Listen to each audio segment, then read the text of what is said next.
तो ये रहा हमारा क्वेश्चन नंबर 61।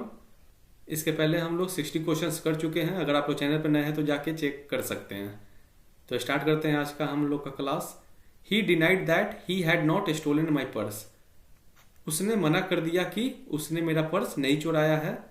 दो आई वॉज क्वाइट श्योर, यद्यपि मैं काफ़ी श्योर था। डैट ही हैड, कि उसने चुराया है। यहाँ पे ही हैड के बाद यहाँ पे स्टोलन यहाँ पे छुपा हुआ है। तो यहाँ पे सेंटेंस का सब्जेक्ट हमारा यहाँ ही हो गया और डिनाइड उसकी वर्ब जो कि अपने सेकंड फॉर्म में है।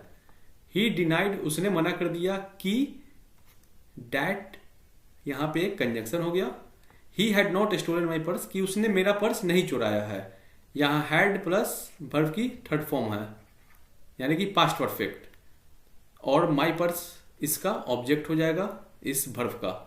आगे देखते हैं दो और अल्दो हम लोग कब यूज करते हैं? जब कॉन्ट्राडिक्शन शो करना हो, जब भी सेंटेंस में विरोधाभास का भाव हो तब हम लोग वहां पे दो या फिर अल्दो का यूज करते हैं। तो यहाँ पे दो का मतलब हो गया यद्यपि। आई वॉज क्वाइट श्योर, मैं श्योर था। आई हमारा सब्जेक्ट अगेन और वाज उसकी verb. I was quite sure that he had, कि उसने चुराया है। तो जैसा कि आप लोग सेंटेंस के स्टार्ट में देख सकते हैं यहाँ पे हमने लिखा है ही डिनाइड। तो डिनाइड का मतलब क्या हुआ? मना करना, मना कर देना, यानी कि ये एक निगेटिव वर्ड है। इसमें निगेटिव सेंस छुपा हुआ है यानी कि मना करना। तो जब हम लोग ऑलरेडी डिनाइड यूज कर चुके हैं जिसका मतलब हुआ मना करना, तो यहाँ पे फिर हम लोग नॉट नहीं यूज कर पाएंगे। डिनाइड अगर वर्ब है हमारा तो उसके साथ हम लोग आगे वाले क्लॉज में नॉट का यूज नहीं करेंगे, वरना सेंटेंस हमारा इनकरेक्ट हो जाएगा। तो इसीलिए पार्ट ए में हमारा एरर है। यहाँ से नॉट को हम लोग को एलिमिनेट करना होगा, तभी हमारा सेंटेंस सही हो पाएगा। इस कॉन्सेप्ट को मैं आपको एग्जांपल देके समझाता हूँ। जैसे कि यहाँ पे ही denied that he was not a thief. तो इस सेंटेंस का मतलब है कि उसने मना कर दिया कि वह चोर नहीं है। तो यहाँ पे फिर हमने डिनाइड यूज किया है जिसका मतलब हो गया मना करना। तो ये ऑलरेडी नेगेटिव सेंस दे रहा है हमें। तो फिर हम लोग यहाँ पे फिर से नॉट का यूज नहीं करेंगे, क्योंकि यहाँ पे फिर से अगर हमने निगेटिव यूज किया तो फिर ये पॉजिटिव हो जाएगा। डैट्स वाई डिनाइड आ गया। तो यहाँ पे नॉट का यूज सुपरफ्लुअस है। यहाँ पे हम लोग नॉट को एलिमिनेट करेंगे तभी हमारा सेंटेंस सही हो पाएगा। तो आप लोग इस एग्जाम्पल को भी लिख सकते हैं। नाउ हम लोग नेक्स्ट क्वेश्चन पे चलते हैं। The media of films have been accepted by all as the most powerful force that influences the younger generation. तो ये कह रहा है कि जो फिल्म्स का जो मीडिया है वह हैव बीन एक्सेप्टेड, सबके द्वारा एक्सेप्ट किया जा चुका है। बाय ऑल का मतलब हुआ सबके द्वारा। As the most powerful force, एक बहुत ही पावरफुल फोर्स के तौर पे। डैट इन्फ्लुएंसेस, जो इन्फ्लुएंस करता है द यंगर जनरेशन को। तो यहां पे द मीडिया हमारा सब्जेक्ट है जो कि एक प्लूरल नाउन है, इसलिए हमने यहां पे एक प्लूरल वर्ब यूज किया है हैव। तो यहां पे ये ट्रू है। Have been accepted, have plus been plus verb की थर्ड फॉर्म। तो ये पैसिव का कंस्ट्रक्शन हो गया, क्योंकि इसके बाद हमने फिर बाय यूज किया है और फिर उसके बाद ऑल। तो जब भी पैसिव होता है तो उसके बाद हम लोग बाय प्लस एजेंट का यूज करते हैं जो कि ऑल है यहाँ पे। As the most powerful force, एक बहुत ही पावरफुल फोर्स के तौर पर। दैट इन्फ्लुएंसेस, दैट यहां पे हमारा फिर से एक प्रोनाउन है और ये एक रिलेटिव प्रोनाउन है जो कि अपने पहले वाले वर्ड के लिए आता है। तो इसके पहले यहाँ पे फोर्स है, और फोर्स क्या है? एक नाउन है जो कि एक सिंगुलर नाउन है। डैट्स वाई डैट के बाद हमने यहाँ पे जो वर्ब यूज किया है ये सिंगुलर वर्ब है। इन्फ्लुएंसेस एक सिंगुलर वर्ब है क्योंकि फोर्स के लिए ये आया है।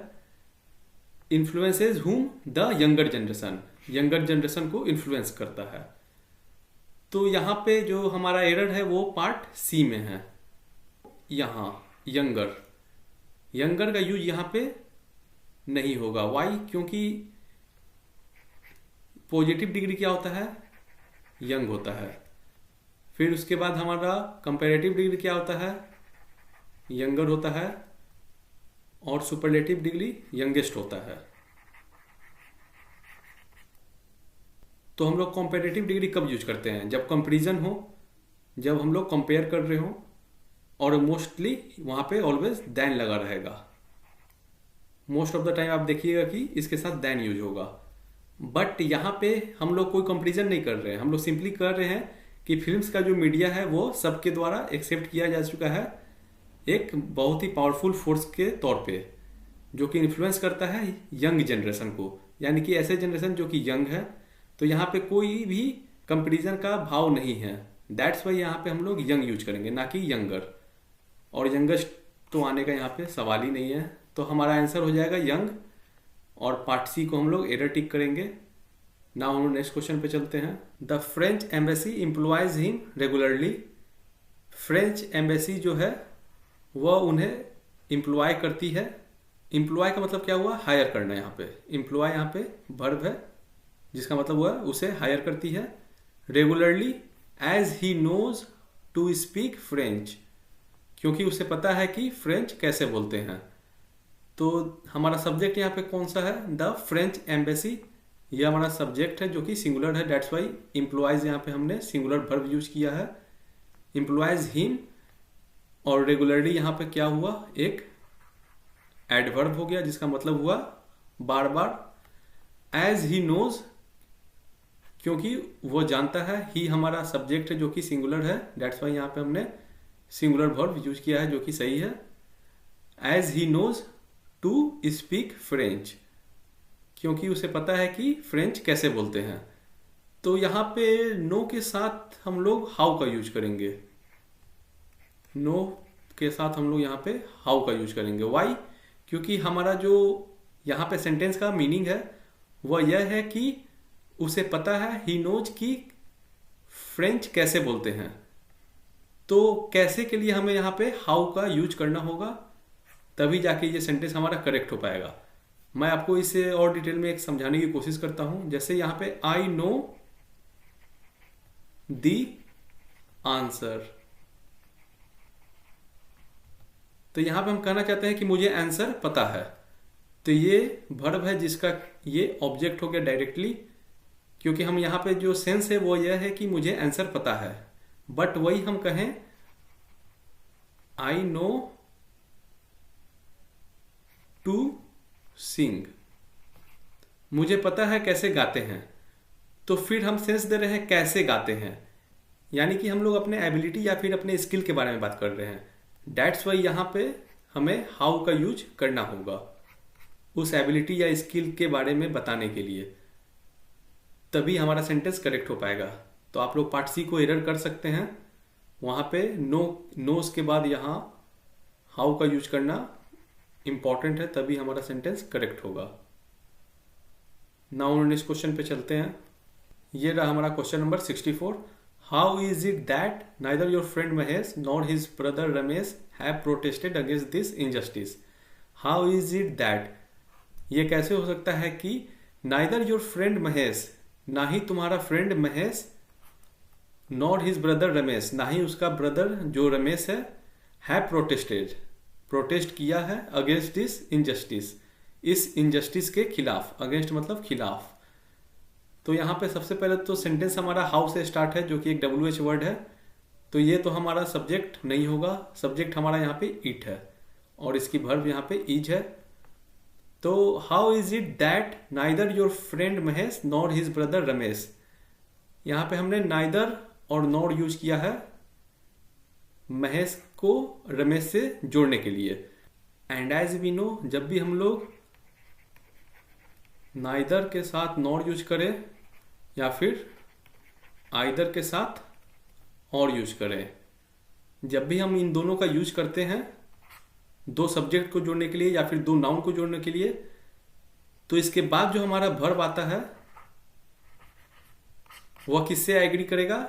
जो इस नॉर के बाद हो या फिर जो इस और के बाद हो हमारा सब्जेक्ट।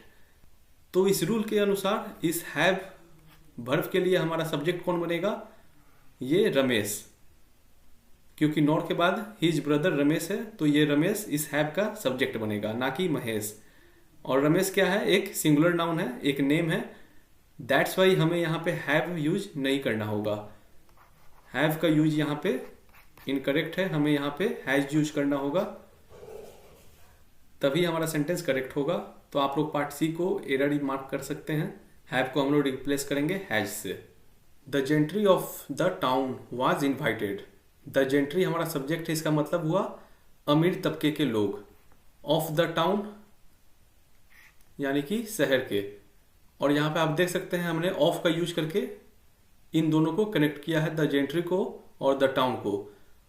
और हमें पता है जब भी हम लोग ऑफ का यूज करें, इन का यूज करें या फिर किसी प्रीपोजिशन का यूज करें, तो हमारा जो सब्जेक्ट होता है वो इस प्रीपोजिशन के पहले लाई करेगा ऑलवेज। तो हमारा सब्जेक्ट द जेंट्री है यहाँ पे, जो कि एक प्लूरल नाउन है। Was invited, was plus verb की थर्ड फॉर्म, तो ये एक पैसिव सेंटेंस है। बट यहाँ पे वाज का यूज इनकरेक्ट है, क्योंकि द जेंट्री हमारा सब्जेक्ट है और वह एक प्लूरल नाउन है। तो हमें यहाँ पे एक प्लूरल वर्ब चाहिए, इसलिए आंसर होगा हमारा वर। तो पार्ट बी को आप लोग एरर मार्क कर सकते हैं, आंसर हमारा वर है, ना कि वाज। बट यहाँ पे आप लोगों को कन्फ्यूजन हो सकता है कि सर ये जेंट्री जो है ये तो सिंगुलर है, क्योंकि ये सिंगुलर की तरह दिख रहा है, बट ऐसा नहीं है। ये जो वर्ड है जेंट्री, ये एक प्लूरल नाउन है। इस तरह के बहुत सारे वर्ड होते हैं, जैसे कि कैटल, जैसे कि पुलिस, या फिर कलर्जी। ये सारे वर्ड्स हम लोग जो पढ़ते हैं ये सारे प्लूरल नाउन होते हैं। ऑल्दो ये देखने में आपको सिंगुलर लगेंगे, बट ये ऑलवेज प्लूरल सेंस कैरी करते हैं अपने साथ। तो इनके साथ हम लोग प्लूरल वर्बिंग यूज करते हैं। ये हम लोग नाउन चैप्टर में पढ़ते हैं ये टॉपिक। तो आप लोग इन सारे वर्ड्स को यहाँ पे नोट डाउन कर सकते हैं। और अब हम लोग नेक्स्ट क्वेश्चन पे चलते हैं। सो नेक्स्ट क्वेश्चन है क्वेश्चन नंबर 66।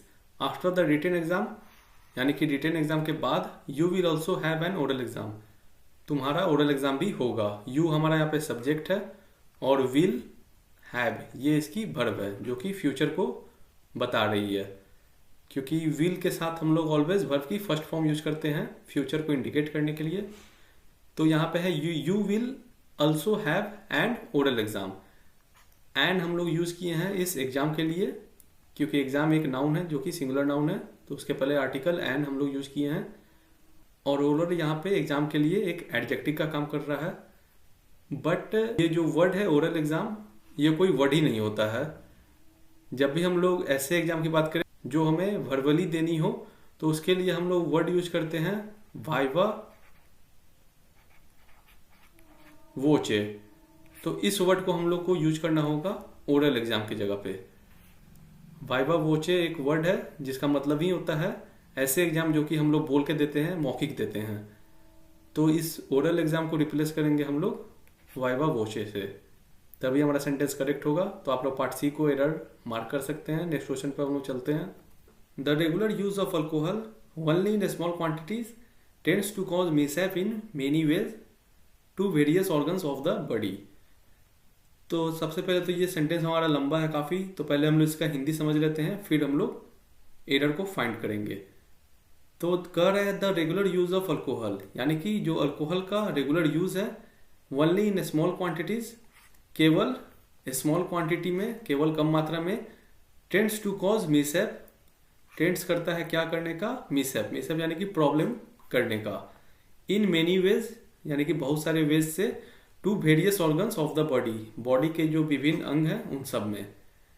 तो यहाँ पे जो एरर हम लोग को फाइंड करना है ना, उसके लिए पहले हम लोग को इसका मीनिंग समझना ज़्यादा इंपॉर्टेंट है। तो सबसे पहले यहाँ पे है the regular use of alcohol, यानी कि हम कहना चाह रहे हैं कि अल्कोहल का जो रेगुलर यूज है वह हमें प्रॉब्लम क्रिएट करता है डिफरेंट ऑर्गन्स में हमारे बॉडी के, चाहे वो हम लोग स्मॉल क्वांटिटी में ही क्यों ना लें। और हम लोग यहाँ पे ओनली यूज किए हैं, और ओनली का मतलब क्या हुआ? केवल। बट यहाँ पे हमारा जो सेंस है वो ये कह रहा है कि चाहे वो स्मॉल क्वांटिटी में ही क्यों ना हो, तो चाहे वह या फिर यहाँ तक कि वह स्मॉल क्वांटिटी में ही क्यों ना हो, तो उसके लिए हम लोग को यहाँ पे एक दूसरे वर्ड का यूज करना होगा।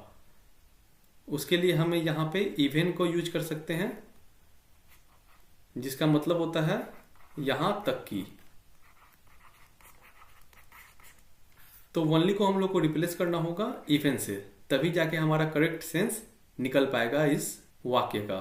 तो हमारा पूरा सेंटेंस हो जाएगा the regular use of alcohol, regular use alcohol का इवन इन स्मॉल क्वांटिटीज, चाहे वह स्मॉल क्वांटिटी में ही क्यों ना हो या फिर यहाँ तक कि वह स्मॉल क्वांटिटी में ही क्यों ना हो, tends to cause mishap, tends करता है क्या करने का, प्रॉब्लम क्रिएट करने का, मिसहैप करने का।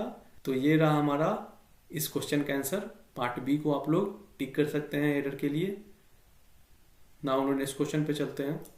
If you were the prime minister of India, what steps would you have taken to end unemployment. तो अगर तुम प्राइम मिनिस्टर होते इंडिया के, तो तुम कौन से स्टेप्स को फॉलो करते ताकि अनएम्प्लॉयमेंट को खत्म किया जा सके। तो हमारा सब्जेक्ट है यहाँ पे यू, और उसके साथ हमने यहाँ पे वर्ड यूज किया है if you were the prime minister of India. क्या होते, प्राइम मिनिस्टर होते इंडिया के। What steps would you have taken, हमारा फिर से सब्जेक्ट यहाँ यू है, वुड यहाँ पे एक ऑक्सिलरी वर्ब है, और हैव टेकन यहाँ पे हमारा मेन वर्ब का काम कर रहा है। To end unemployment, to end यहाँ पे इन्फिनेटिव हो गया, क्या चीज एंड करना है, अनएम्प्लॉयमेंट को। ये एक नाउन हो गया, सिंगुलर नाउन। तो इस सेंटेंस में हम लोग एक हाइपोथेटिकल सिचुएशन की बात कर रहे हैं, प्रेजेंट के ऐसे सिचुएशन की बात कर रहे हैं जो कि हमने सपोज किया है एक हाइपोथेटिकल है। यानी कि अगर तुम प्राइम मिनिस्टर होते तो तुम कौन सा स्टेप फॉलो करते या फिर लेते अनएम्प्लॉयमेंट को खत्म करने के लिए। तो जब भी इस तरह का सेंटेंस हमें मिलता है तो उसका स्ट्रक्चर होता है इफ, उसके बाद फिर सब्जेक्ट और उसके बाद वर्ड। तो इसका मतलब तो सबसे पहले ये हुआ कि यहाँ पे यू के साथ वर्ड तो है ही, बट अगर यहाँ यू की जगह ही भी होता तो उसके साथ हम लोग वर्ड ही यूज करते, आई होता तब भी वर्ड ही यूज करते। इन सब के साथ हम लोग वाज यूज नहीं करते, वर्ड यूज करते, क्योंकि ये एक हाइपोथेटिकल सिचुएशन है। यहाँ पे हम लोग सब्जेक्टिव मूड को यूज करते हैं, और फिर इसके आगे जो होता है क्लॉज, उसमें हमारा स्ट्रक्चर होता है सब्जेक्ट, उसके साथ वुड, और उसके साथ फिर वर्ब की फर्स्ट फॉर्म। तो अगर हम लोग इस स्ट्रक्चर को फॉलो करें, अगर हम लोग इस स्ट्रक्चर को फॉलो करेंगे तो यहाँ पे जो हैव का यूज है ये आपको सुपरफ्लुअस लगेगा, क्योंकि यहाँ पे हैव को हम लोग यूज नहीं करेंगे। हमारा स्ट्रक्चर कहता है कि वुड के साथ हम लोग डायरेक्टली वर्ब की फर्स्ट फॉर्म यूज करेंगे, इसीलिए यहाँ पे टेकन ना होके टेक हो जाएगा। टेकन नहीं यूज होगा, यहाँ टेक यूज होगा। तो हमारा पूरा सेंटेंस हो जाएगा if you were the prime minister of India, what steps would you take to end unemployment. तो आप लोग पार्ट सी को एरर मार्क कर सकते हैं, टेकन को हम लोग टेक से एक्सचेंज करेंगे और हैव को यहाँ से इलिमिनेट ही कर देंगे। नाउ नेक्स्ट क्वेश्चन पे चलते हैं। A high school student is not even understanding, एक हाई स्कूल का स्टूडेंट यह अंडरस्टैंड भी नहीं कर पा रहा है the basics of chemistry and physics, chemistry और फिजिक्स का जो बेसिक्स है इसे ये अंडरस्टैंड नहीं कर पा रहा है। सब्जेक्ट है हमारा अ हाई स्कूल स्टूडेंट, जो कि सिंगुलर है, डेट्स वाई हमने यहाँ पे इज यूज किया है, सिंगुलर वर्ब। बट इज के बाद हमने फिर क्या यूज किया है, अंडरस्टैंडिंग, यानी कि वर्ब की फोर्थ फॉर्म। ये हम प्रेजेंट कंटिन्यूअस की बात कर रहे हैं यहाँ पे, कि जो स्टूडेंट है वह नहीं समझ पा रहा है, अंडरस्टैंड नहीं कर पा रहा है केमिस्ट्री और फिजिक्स का बेसिक। बट ये जो वर्ड है अंडरस्टैंड, ये जो हमारा वर्ब है इसे हम लोग प्रेजेंट कंटिन्यूअस में कभी भी यूज नहीं करते हैं, इसे हम लोग ऑलवेज सिंपल प्रेजेंट में ही यूज करेंगे, कंटिन्यूअस फॉर्म इसका नहीं बनता है। तो यहाँ पे इज नॉट अंडरस्टैंडिंग के जगह पे हो जाएगा डज नॉट अंडरस्टैंड।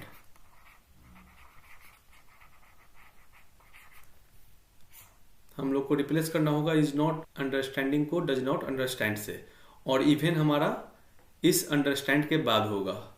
इवन को हम लोग यहाँ से रिमूव करेंगे और इस अंडरस्टैंडिंग के बाद हम लोग प्लेस करेंगे। तो यहाँ पे हमारा सेंटेंस हो जाएगा a high school student does not understand even the basics of chemistry and physics. तो यहाँ पे हम लोग दो चेंजेस करेंगे, एक तो इवन के प्लेस को हम लोग चेंज करेंगे, अंडरस्टैंड के बाद रखेंगे, और इज अंडरस्टैंडिंग को रिप्लेस करेंगे डज नॉट अंडरस्टैंड से। यहाँ पे आप लोग पूछ सकते हैं कि सर यहाँ पे ऐसा क्यों हो रहा है कि अंडरस्टैंड का अंडरस्टैंडिंग नहीं होगा।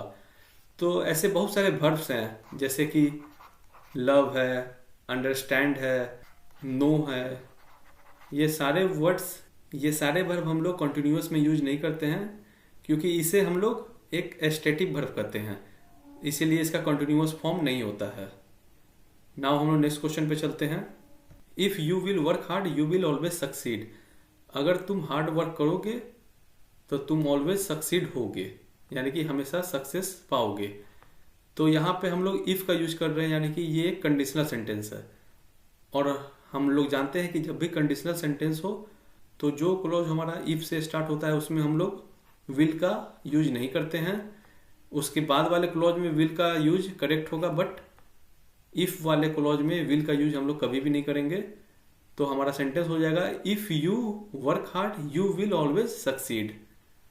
तो आप लोग पार्ट ए को एरर यहाँ पे टिक कर सकते हैं, विल को रिमूव करना होगा।